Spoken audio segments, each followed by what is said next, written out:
Gaur egungo arrazak nolakoak diren ez dakit ordea.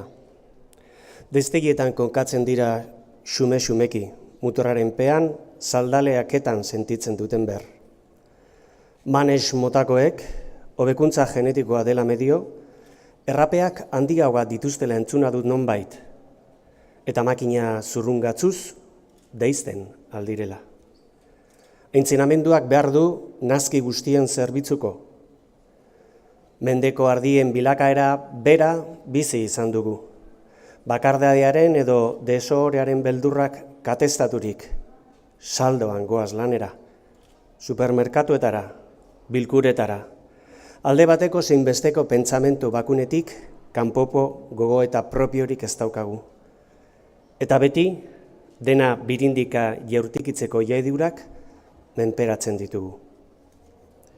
Fedeak, lehiak edo etzeratzean gauaren minean iresten dugu gazna zatiak, lobotomiaren ondorioak ez ditzen dizkigu.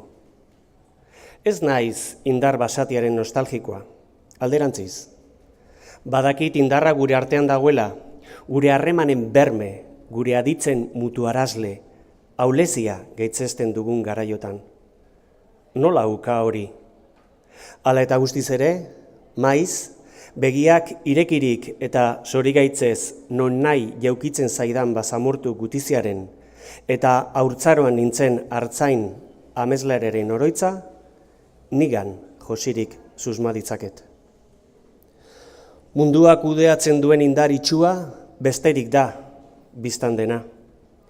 Egoera horretan naizelarik, aski dut bidertz bateko pentzea beratzetan, hartalde bat alhan ikustea, baketzeko.